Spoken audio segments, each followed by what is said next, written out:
welcome to this episode of Think Business. Looking forward to talking with Jason Glime. Jason, it's great to connect with you, President of Employee Benefits at Spartan Wealth Management.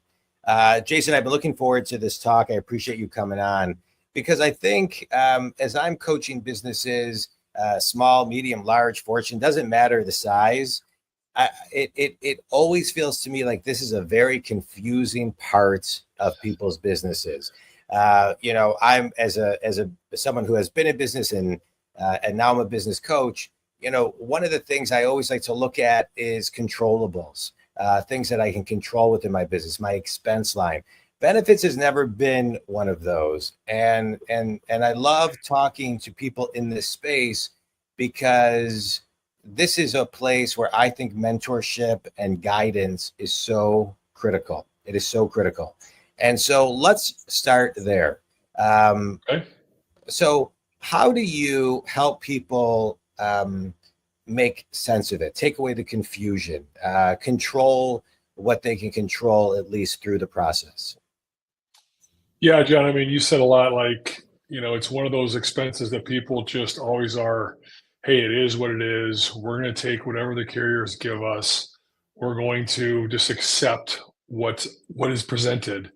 And, as a business consultant, as a healthcare consultant, there's more to that. You can make a difference.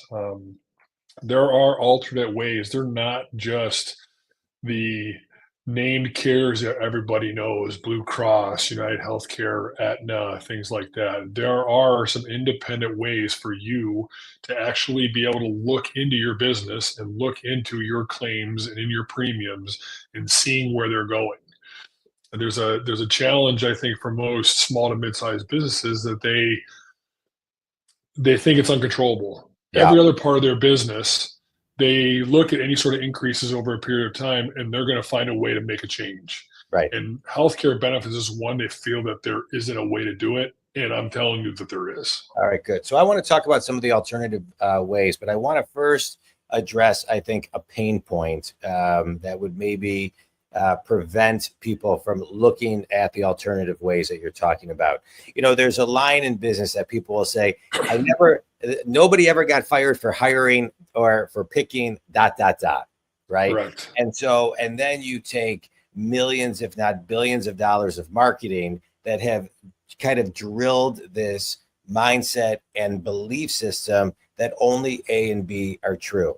But a belief system that we create on our own or through marketing that we believe is facts, in many cases is not facts. And so we need somebody like you to kind of pry open and raise our awareness of new beliefs. So that's where I kind of want to take the conversation a little bit, the new belief system of what these alternative ways are, and then how you can then use them. So talk to us a little bit about the belief system and what's right and what's wrong and where we need to move to. Well, I think there's two ways that most organizations or two people that most organizations are relying on to make these decisions. In most cases, on a small to mid-sized company, it's going to be like an HR manager, an HR director, someone who is in theory involved in benefits every single day. I think, they obviously have a huge role in organizations and they are a champion of whatever program is put in place.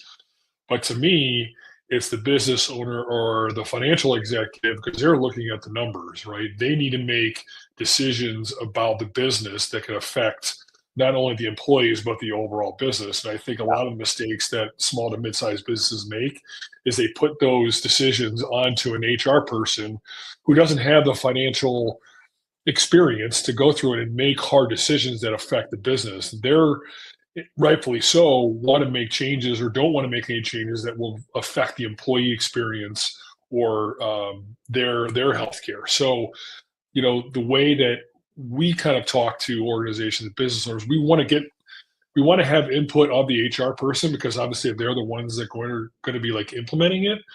But it's really the finance and the owner that are really looking at the business from a strategic perspective and what most organizations do is they look at benefits as a year by year situation. They don't look at a long term strategy. We're not saying that you need to make this massive change to your whole overall benefit package, but it's a crawl, walk, run situation where you're in this fully insured, you're normal, no one ever gets fired for hiring Blue Cross, right? Everyone Right. knows Blue Cross. But there are ways that you can kind of transition to where you get more um, transparency of what's going on, like I mentioned earlier, as well as being able to actually make benefits a benefit again to your employees. Because I hear it all the time. People always think that employees will think, well, the insurance company's screwing me over, or the company's not paying for enough. I got too much coming out of my paycheck in order to pay for these services. And they don't look at healthcare that the company's providing as a benefit. And what we want to try to do is kind of transition that where they look at it and go, hey, my company really cares about me. They're taking information and they're taking carriers and looking at where I'm spending my dollars and making it the most effective. You said a couple things that I think are worth talking about that I think are really, really important. It is, I don't know if companies pay enough attention to what you just said on the feeling and emotional connection that they want and need to have with a company, that they feel that the company cares about them. Because I see when I'm in the field and I'm talking to people all day, people come to work and they want to do a great job. They really want to do the best they can. And they want to know that their manager has their back and the company cares about them. That is a really, really important through line. I want to talk about and back up into something that you talked about as far as all the different people, the financial people, the HR people. Take me into a boardroom right now where you're the ideal meeting, you and who within a company to begin and reverse engineer the Right. brainstorming needed to make the right decision. I think community, we talk a lot on this podcast. I talk a lot about this with my clients. Mentorship and collaborating with the proper people to make really good business decisions is really important. And I want to just highlight this. I am under the belief, and I see this in companies all the time, there really are no bad decisions. And I think that's where people get stuck. That is true, Think Community. There are no bad decisions, but there are bad assumptions.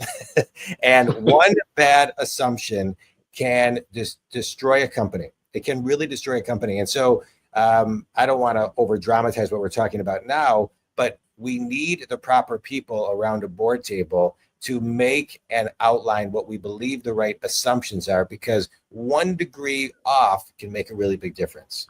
So enter something that I think is very confusing for people. And I agree with you. I see it too, sit into the HR world when the financial people aren't involved and people are rushing at the end. And so rewind with me as far as timing goes and who the ideal table, who's sitting around the table for you to really ask questions, strategize, make assumptions to ultimately assist in making the right decision for that company.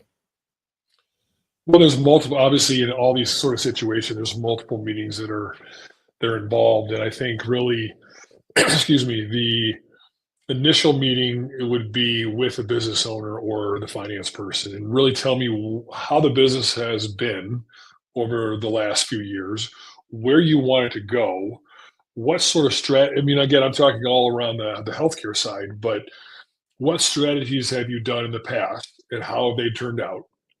What strategies have you had that you're looking to for the future? And quite frankly, the answers I get is they don't have one. They'll, oh, I've been getting these, increases over the last year, or hey, they feel like an addicted gambler where they fully expect to lose every year and they're shocked when they get a flat renewal on their premiums, or they just get a small increase and they think they won the lottery. Yeah. And the reality of it is that there's lots of other things that are involved in it. So what we try to do is break it down just like in their line item in their business. Like you have a strategic plan on how you want your business to look 1 year, 3 years, 5 years down the road. And whether it's sales or cost of goods or, tons of other things, But one thing they always leave out is that strategic plan from a healthcare perspective, and the owner and the finance person are the ones that are really going to be involved in that aspect of the strategic plan. Now, obviously, HR is always going to implement it, and I think the initial meeting is always with that C-suite, and then you move to the HR person to saying, okay, a lot of this is going to fall in your lap, and if we're going to be making any changes, what things are you seeing from the employees? Where do you see their reaction going to be if there's any changes? And how do we educate those employees on how this change is going to actually make it better for them? So I think it's more of a multiple meeting. If you have everybody in a room, I think sometimes it gets a little muddled because the HR person is always going to side from the employees, and they know what's going to happen. Where the finance and the owner are going to really think strategically, and there's usually a little bit of tension in there. Yeah. And depending on the relationship of the HR with those people, it can be a little challenging to get decisions made. Now, if everyone's aligned, then those meetings are awesome because they all see where the plan is going to change their overall business, how it's going to change the employees, going to make their employees experience better. They're going to be able to attract and retain employees, which in turn just makes their overall business just be more successful. Yeah. Yeah. Thanks. That's a great review of kind of how to look at it. Think community, make sure that you're having the right people in those meetings. A question for you, Jason. Sometimes tension is a part of meeting. Conflict resolution is something that business people are doing all the time.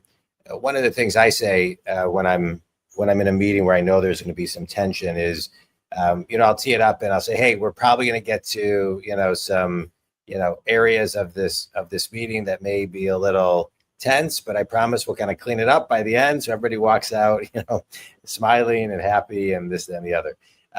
How do you get people through the tension?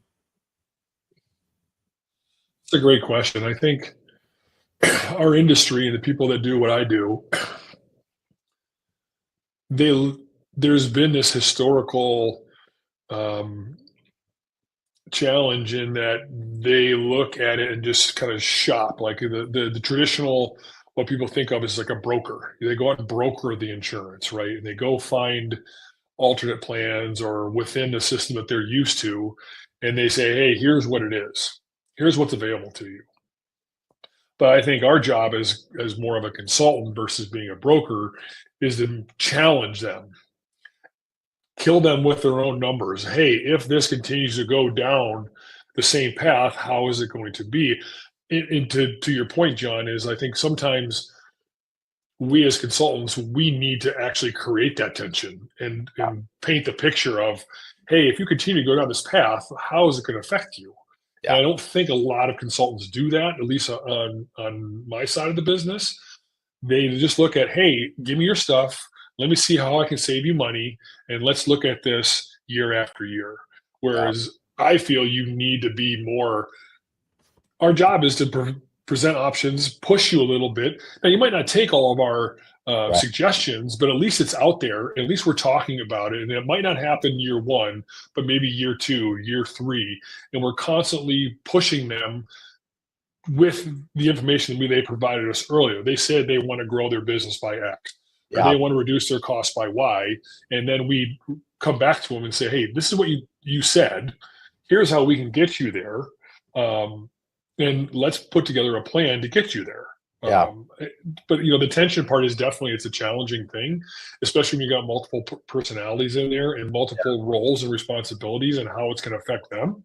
So our job is to kind of, like you said, read the room, figure out what pushes people's buttons and what's important to them, and then kind of create that tension that is productive. Yeah. Healthy tension. And I like that you're talking about, kill them with their own numbers. If you don't bring data to the meeting, people just use their own opinion. So there's got to be a little bit of gut, a little bit of facts, a little bit of numbers, where we can forecast out. To your point, I think is great. You talk about reading the room, creating tension, understanding the people that are in the room, et cetera. in my world as a business coach, I'm doing that a lot, whether it's one-on-one in groups, keynotes, it doesn't really matter. For me, I find that my routines and my rituals of what I do helps me get into that space where I can actually, when I'm in those moments, be in the, zoom out, be an observer, actively listen, and really kind of pay attention.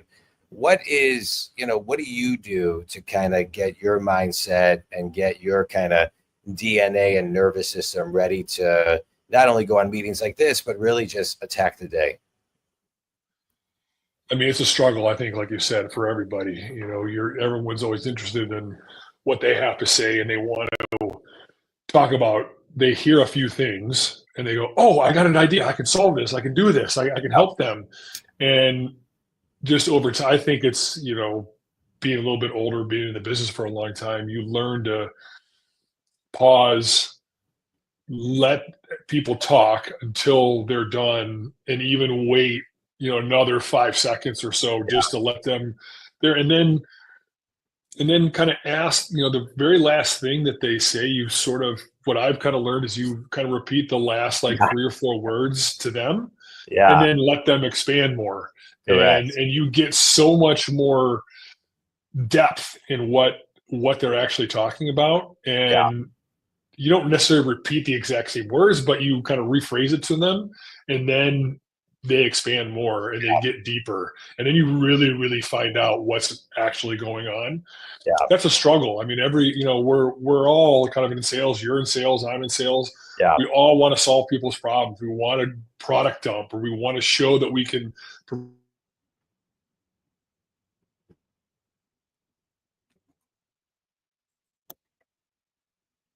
versus versus one mouth, and really listen, and truly listen and wait. And again, it's a struggle for, I think it's for everybody, but I think over time it's just become more natural to me.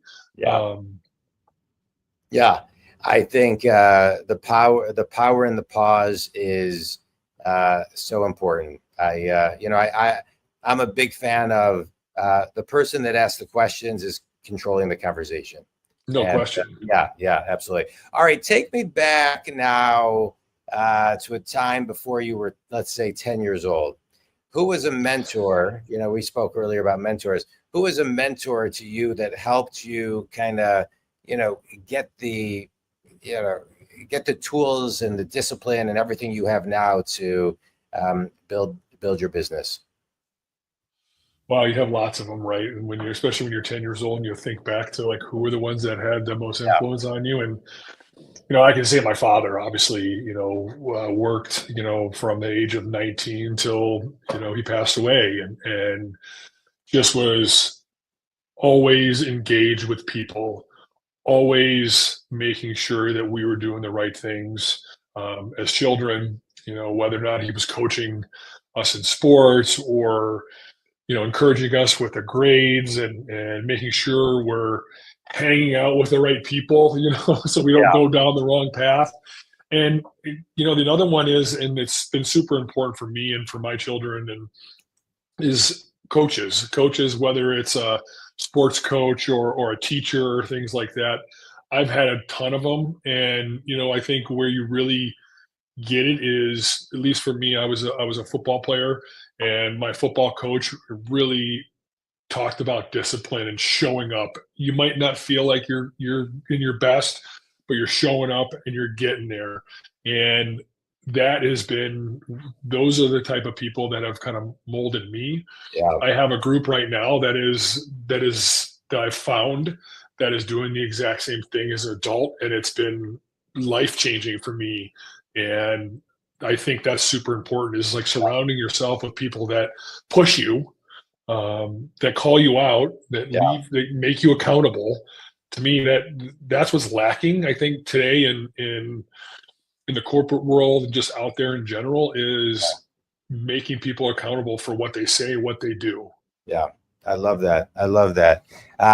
Discipline is so important. As you're talking about coaches, I agree with everything that you just shared. My kids are 18 and 21, and my 21-year-old is graduating soon and getting into the workforce. And I find that when I'm sharing stuff with him to the level of discipline I want him to have with certain things, those, when you teach it, you actually grow. And, and so I find myself, pushing him out of his comfort zone. And because I'm his dad, I know where the insecurity is sitting because he tells me, there's right. no hiding it. And so, or you're also looking in the mirror because it's similar to probably what you were back then. Correct. And also, and I push and where it pushes me also is to say, okay, I grow when I feel insecure. I grow when I get myself out of my comfort zone. It's not always easy, but it's also a really good reminder. And so I think, as we teach discipline, I think, and we talk about discipline, I think we also think community have to look in the mirror and say, where do we need to be more disciplined?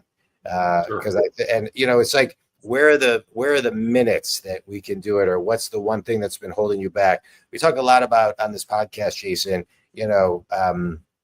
doing things that you've been talking about for a long time that have been holding you back. And I think at the root of that is there's a strong percentage of just a next level of discipline. So I appreciate you bringing that up. All right. Who's your ideal client? Tell everybody who your ideal client is and where they can connect with you.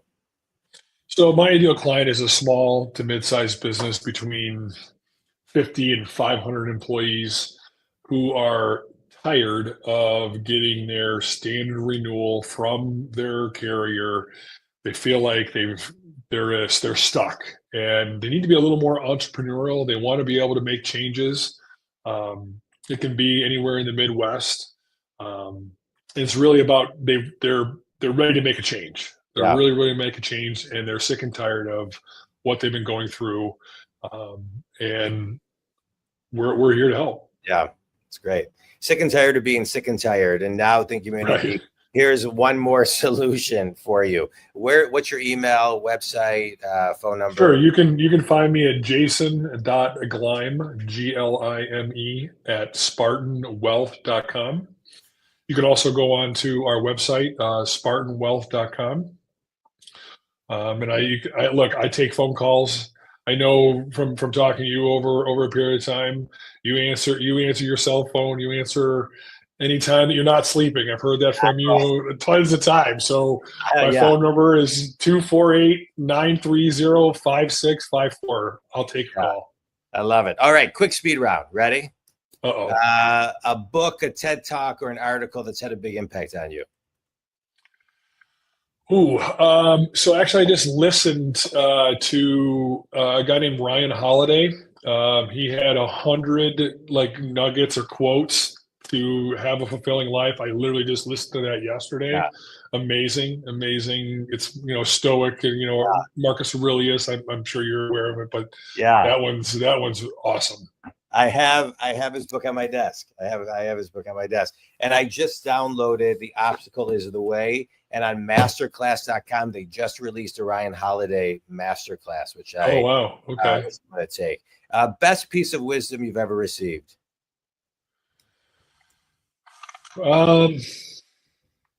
Be yourself and control the things that you can control, and don't worry about anybody else. Because you know what? Everyone thinks they're thinking about you. Most people are just thinking about themselves. Yeah. There's a lot of truth to that. Last question, Jason. Finish this sentence. One thing everybody can do to tap into themselves and get to their next level of discipline is consistency. All right. I love that you ended with that word. It's one of my favorite words. Think Community.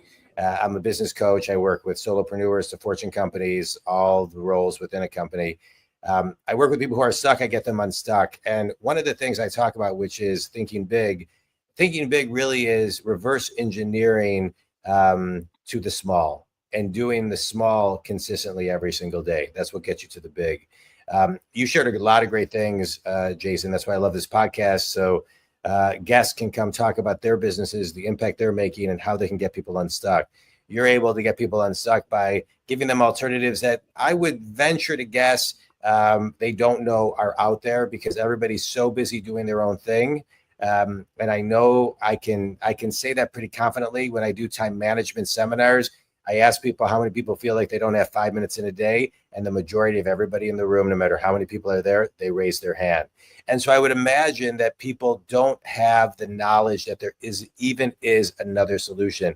In community, there's always another solution. And one of the things that Jason talks about today, which I think is really important, is the idea of collaboration, the idea of getting people around the table who can help you make the right assumption sets, that can help you make the decisions, and ask you questions. I think more importantly, ask you questions to make sure you're in the right space, bringing the data to the table that makes sense to you, and giving you the tools to do what just allows you to let your people know that you care about them. So I loved everything that you talked about today. Appreciate all your insights. Tell people one more time your cell if they want to reach out. 248-930-5654. All right. Jason Glime, President of Employee Benefits at Spartan Wealth Management. This has been great. Think community, if Jason can help you, please reach out. If I can help you and you want to talk about any business coaching, you can reach me at johndwoskin.com. Jason, stick around for just a minute. We'll catch up. Thanks, everybody. Thanks, John.